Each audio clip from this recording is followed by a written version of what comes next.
انت حلو قوي. يا سلام عليك، انت حلو، برافو عليك. البنت دي جايه مع امها، ماشيين مع امها عشان خاطر لو حد مثلا عجبته يروح يتكلم مع امها عشان خاطر كل حاجه تمشي كده ايه، شرعي شرعي، يقول لك اسلامي اسلامي.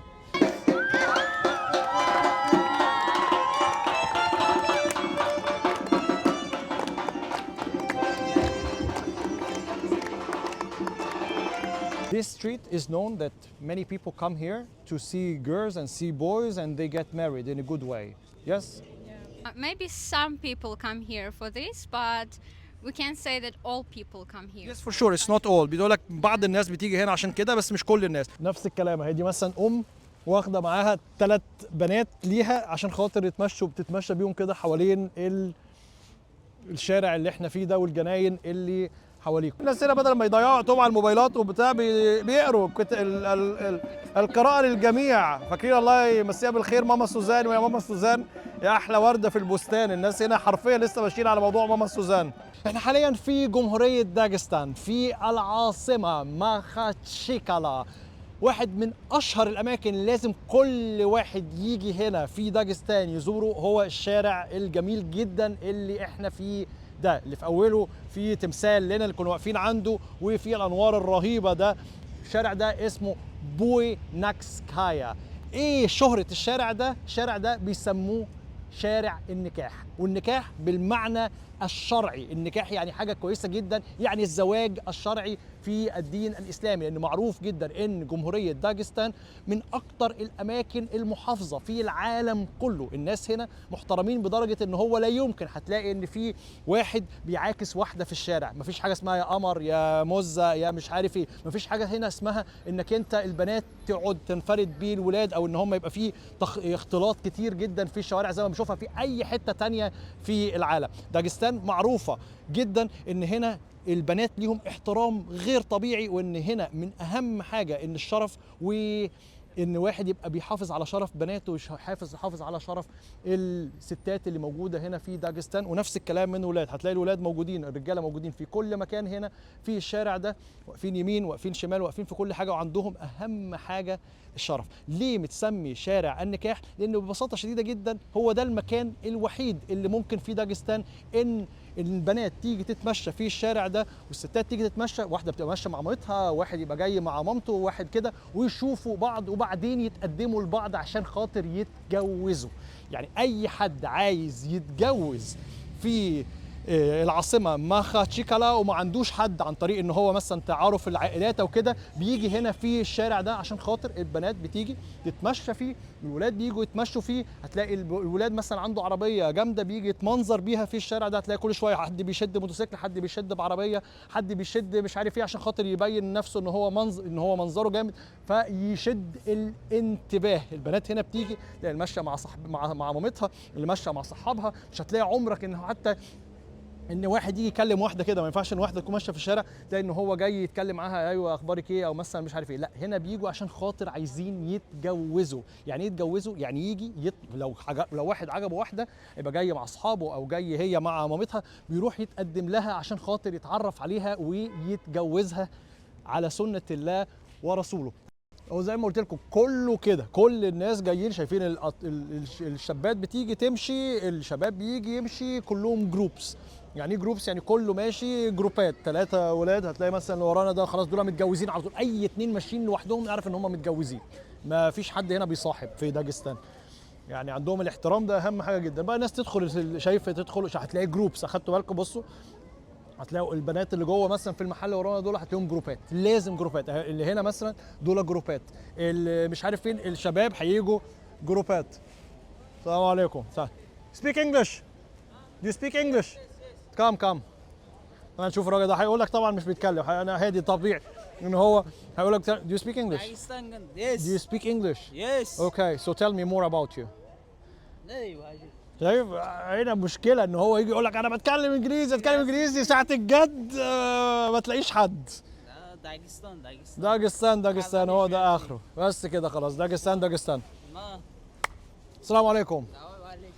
بس كده خلاص، يبقى ده اخره هنا يا رجاله. داغستان ومفيش اي كلام. فالمكان الوحيد اللي ممكن متنفس انك انت تشوف بني ادمه بره العائلات، ان هنا داغستان يعني 99 تقريبا، مش هقول 99، نقول 90% منهم بيتكلموا او بيتعرفوا على بعض وبيتجوزوا على بعض عن طريق العائلات. العيله الام بتعرف واحده تعرف واحده نفس الكلام. فده المكان الوحيد، الشارع اللي احنا فيه ده اللي هو بوي ناكسكايا، اللي انت تقدر فيه بجد تشوف الناس في داغستان وهم بيخرجوا بيتنفسوا. شايف البنت اللي ضحكت دي عشان بس تلفت الانتباه. فهنا الناس بس بتتنفس وتشوف بجد حد بره العائلات بتاعتها. ولاحظوا كده، انا ملاحظه كل الناس جروبات في الشارع ده. So it's known to be like people who wants to get married, who wants to know, to see like girls, and you know, like to get in a polite way, they can come here. Maybe 30% of people. 30%. Yeah. You count them. 30 بيقول لك بص 30% هنا بيجوا بأدب عشان خاطر ان هو ده طبيعي، لكن الباقي بيجوا يتمشوا كعائلات. بقول لها برضو اسالها ازاي الناس هنا بيتجوزوا، ازاي البنات والولاد الداغستانيين ان عندهم يعني الشرف ده رقم واحد، عندهم مهم جدا جدا جدا الاحترام، ازاي بيتجوزوا. So Boys, parents, they found for them good girls from their towns or from their villages. sisters or you know, and a lot of marriages, weddings, doing like so.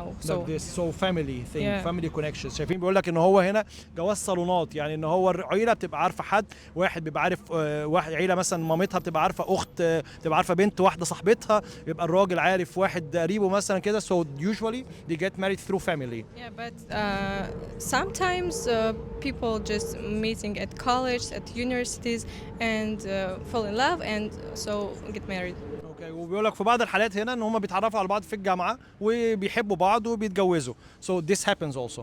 Yeah. اوكي، جينا نزور الشارع تاني هنا في ماخاتشيكالا، يعني قبل بالليل بقى جينا في يوم تاني عشان خاطر نشوف هل بجد الناس هنا شايفين حتى العيال الصغيره دي بتتمنظر بالحديد، جايبين حديد وقاعدين بيتمنظروا على البنات اللي ماشيه بالحاجات دي. سامعين العربيات اللي عدت وهي من شويه، كله جاي يا باشا ينفش ريشه ويشوف له حد كويس كده ايه يتكلم معاه.